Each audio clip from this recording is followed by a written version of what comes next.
नमस्कार, देश की खबरों में आपका स्वागत है। मैं हूं आपके साथ अंकिता और आइए अब खबरें देखते हैं विस्तार से। महाराष्ट्र ने फिर से देश की मुश्किलें बढ़ा दी हैं। पिछले एक हफ्ते से यहां नए मरीजों के मिलने की रफ्तार में 200% का इजाफा देखने को मिला है। यही कारण है कि 7 दिन से लगातार एक्टिव केस की संख्या में बढ़ोतरी दर्ज की जा रही है। गुरुवार को राज्य में रिकॉर्ड 5427 नए मरीज मिले। 4 दिसंबर के बाद ये पहली बार है जब राज्य में 5000 से ज्यादा नए मरीज एक दिन में मिले हैं। राज्य में अब तक 20,81,520 लोग संक्रमण की चपेट में आ चुके हैं। इनमें 19,87,804 लोग ठीक हो चुके हैं, जबकि 51,669 मरीजों की मौत हो गई है।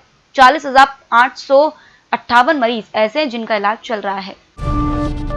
देश में वैक्सीन हासिल करने वालों का आंकड़ा आज 1 करोड़ के पार हो जाएगा। अब तक 98 लाख से ज्यादा हेल्थ केयर और फ्रंट लाइन वर्कर्स को वैक्सीन लगाई जा चुकी है। इतने लोगों तक वैक्सीन पहुंचाने में 34 दिन लगे। अब तक 62 लाख से ज्यादा हेल्थ केयर वर्कर्स और 31 लाख से ज्यादा फ्रंट लाइन वर्कर्स का वैक्सीनेशन हो चुका है। 4,64,000 हेल्थ केयर वर्कर्स ऐसे भी हैं जिन्हें वैक्सीन की दूसरी डोज भी लग चुकी है।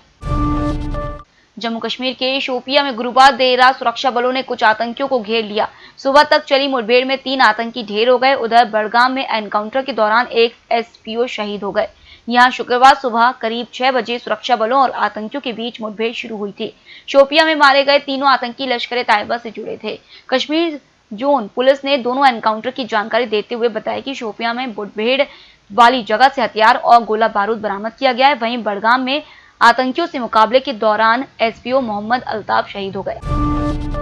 चमोली हादसे के रेस्क्यू का आज 13वां दिन है। अब तक 61 लोगों के शव और 28 मानव अंगों को मलबे से निकाला जा चुका है। 183 लोग अभी भी लापता है। यह आपदा इतनी भयावह थी कि अब तक चमोली के कई हिस्सों में मलबा दिख रहा है। ये मलबा भी चट्टान की तरह हो गया है। अधिकारियों ने बताया कि तपोवन टनल में अभी भी बड़ी संख्या में लोगों के फंसे होने की आशंका है।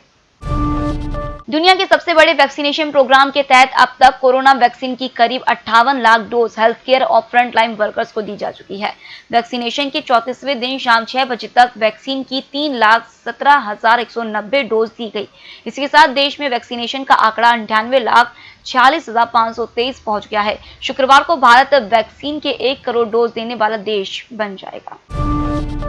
मेट्रोमैन ई श्रीधरन रविवार 21 फरवरी को भारतीय जनता पार्टी में शामिल हो रहे हैं। इसी अप्रैल मई में केरल में विधानसभा चुनाव है। इसके मद्देनजर भाजपा वहां रविवार से विजय संकल्प यात्रा निकाल रही है।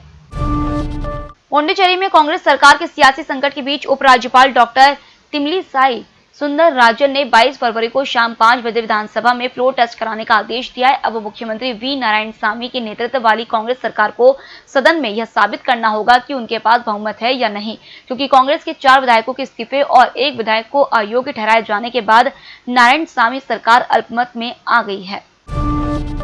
केंद्रीय स्वास्थ्य मंत्री हर्षवर्धन ने कहा है कि भारत अपने हर नागरिक को कोरोना की वैक्सीन लगाने की दहलीज पर खड़ा है। देश अब हेल्थ और इकोनॉमिकल स्थिरता दोनों को बैलेंस करने की रणनीति अपना रहा है। इससे हालात तेजी से सामान्य करने में मदद मिलेगी। हर्षवर्धन एक workshop corona management experience good practice and way forward में बोल रहे थे। उन्होंने कहा कि कई बाधाओं के बाद भी भारत प्रति 10 लाख आबादी पर मामले और मृत्यु दर के आंकड़े को दुनिया भर में सबसे निचले स्तर पर बनाए रखने में कामयाब रहा। पश्चिम बंगाल में विधानसभा चुनाव से पहले जमकर तीखी बयानबाजी हो रही है। शाह ने एक बार फिर दक्षिण 24 परगना जिले के नामखाना में ममता और उनके भतीजे अभिषेक पर कटाक्ष किया। वहीं ममता ने भी शाह को खुली चुनौती देते हुए कहा कि दम है तो मेरे भतीजे के खिलाफ चुनाव लड़कर दिखाएं, फिर मुझसे लड़ने की बात करें। फिलहाल इस बुलेटिन में इतना ही। आप बने रहिए EMS टीवी के साथ। नमस्कार।